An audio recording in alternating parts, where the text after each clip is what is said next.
राष्ट्र सह्याद्री, आवाज जनतेचा, प्रयत्न जनहिताचा. मराठा आरक्षणाच्या मुद्द्यावर राज्याचे जलसंपदा मंत्री तसेच मराठा आरक्षण उपसमितीचे अध्यक्ष राधाकृष्ण विखे पाटील यांनी मोठे विधान केलंय. मी कोणत्याही पदाला चिकटून बसणाऱ्यांपैकी नाही. उपसमितीच्या अध्यक्षपदाचा माझा राजीनामा दिल्याने जरांगे पाटलांचे समाधान होत असेल तर मी राजीनामा द्यायला तयार आहे, असे ठाम वक्तव्य त्यांनी केलंय. यावेळी विखे पाटील यांनी मराठा समाजासाठी राज्य सरकारने केलेल्या विविध उपाययोजना आणि निर्णयांचा उल्लेख करत सरकारच्या भूमिकेचं समर्थन केलं. मराठा आरक्षणाच्या प्रश्नावर सरकार सकारात्मक असून समाजाला न्याय देण्यासाठी प्रयत्न सुरू असल्याचं त्यांनी स्पष्ट केलं. दरम्यान मराठा आरक्षणाच्या आंदोलनामुळे राज्यातील राजकीय वातावरण पुन्हा तापले असून विखे पाटील यांच्या या वक्तव्यामुळे नव्या चर्चांना उधाण आले.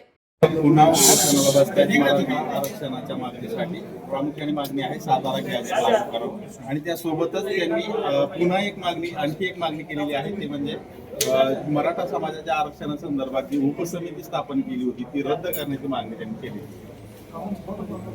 जरांगे पाटलांच्या ज्या मागण्या आहेत त्या संदर्भात मी काही भाष्य करणार नाही.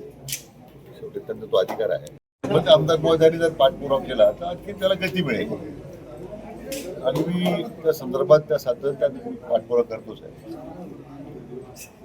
हैदराबाद गॅजेटची अंमलबजावणी झाल्यानंतर आता सातारा गॅजेटची प्रक्रिया आता मी पूर्ण केलेली आहे. विभागीय आयुक्त पुण्याचा अहवाल आमचा प्राप्त झालेला आहे. अंमलबजावणी करायची आहे. त्यामुळे जरांगे पाटलांना मी जे आश्वासन दिलं मी ते पूर्ण करतोच आहे. काही आम्ही पुढे कमी पडलो नाही.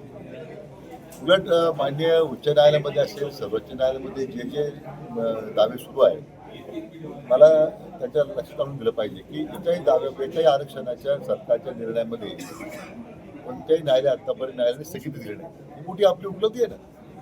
आतापर्यंत निर्णय झाला लगेच त्याला स्थगिती मिळायची. आता कुठे स्थगिती नाही.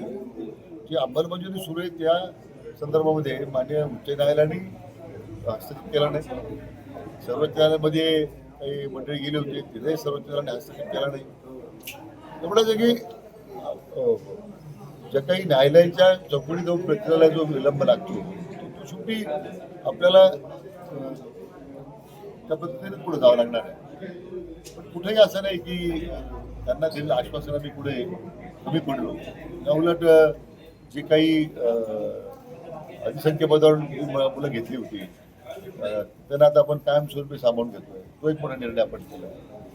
नंतर बऱ्याच का परिषद संदर्भात काही मुद्दा तयार झाला होता, तो आपण निकाली मुद्दा काढला.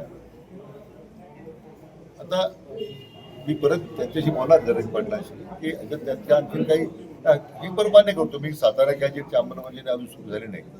मी स्वतः मान्य मुख्यमंत्र्यांना विनंती करणार आहे. परंतु आता माझ्या समितीचा मी अध्यक्ष आणि आता माझ्या राजीनाम्यामुळे त्या समिती बरखास्त केल्यामुळे हा प्रश्न आणखी मार्गी लागत असेल तर माझ्या हरकत नाही. काय प्रतिसाद प्रश्न मी माझा नाहीच आहे. समाजाच्याकरता आपण एक कायदेशीर चौकटीत बसून आपण जी कार्यवाही केली म्हणून आपल्याला सगळ्या न्यायालयामध्ये आतापर्यंत यश मिळत गेले. पण माझ्या राजीनाम्यामुळे त्यांचं समाधान होत असेल आणि त्यामुळे आरक्षणाचा प्रश्न असेल. मला काही त्या पदावर थांबण्यामध्ये फार उत्सुक आहे असं नाही. त्यांची इच्छा नसेल तर मी केव्हाही झालं नाही. गोष्टींवरून असं वाटतं की समिती एक मध्यंतरी एक अहवाल पाठवला होता की आम्ही काय कार्यवाही केली समितीने, कोणते निर्णय झाले, कोणते निर्णय कोणत्या स्तरावर आहेत. तर त्यांना अहवाल तो मिळाला असेल. परंतु मी म्हटल्याप्रमाणे त्यांची जर तयारी असेल तर मी अजूनही त्यांना भेटून हे सगळं आम्ही समजून सांगायला तयार आहोत. शेवटी हा मार्ग त्यांचं आंदोलन जे होतं त्याच्या आंदोलनाच्या मागण्याचा आम्ही आदरच केलेला आहे. त्यांच्या पुढे अनादर करण्याची भूमिका आमची कधीच नव्हती आणि पुढे असं कारण नाही. त्यांनी जे आंदोलन सुरू केलेलं आहे त्यासाठी आम्हीच समितीचा अध्यक्ष झाल्यानंतर त्याला जी गती दिलेली आहे.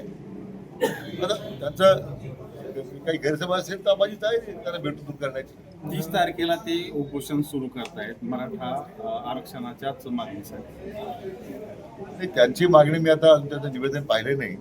आता उपोषणासाठी त्यांनी जे काही निवेदन सरकारकडे पाठवलं असेल तेव्हा ते प्राप्त झालं नाही. पण मला एवढं सांगायचं की बहुतांशी प्रक्रिया पूर्ण झालेली आहे. आपण पूर्णतेला चाललेली आहे.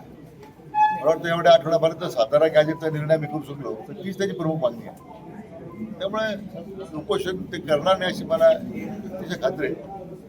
त्यांना मी त्याचा भेटून मी त्याचा गैरसमज दूर करेन. मला काही कारण जे काम केलं तेच त्यांना सांगायचं आहे. गुन्हे मागे घ्या म्हणतायत सरसकट सगळे मराठा आंदोलकांवरचे आणि जवळजवळ 90% गुन्हे मागितलेले आहेत.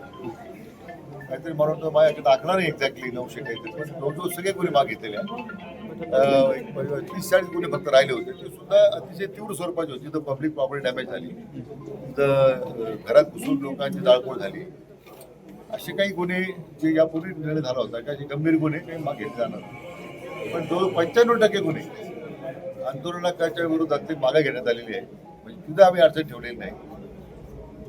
जे मयत होते आंदोलनाची मयत झाली त्यांच्या वारसदारांना नोकरी द्यायचा प्रश्न होता.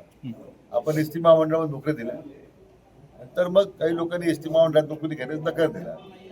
म्हणून मी महाराष्ट्र कृषी उद्योग विकास महामंडळाच्या आपल्या MIDC मध्ये तिथे सामावून घेण्याबद्दल विनंती केलेली आहे.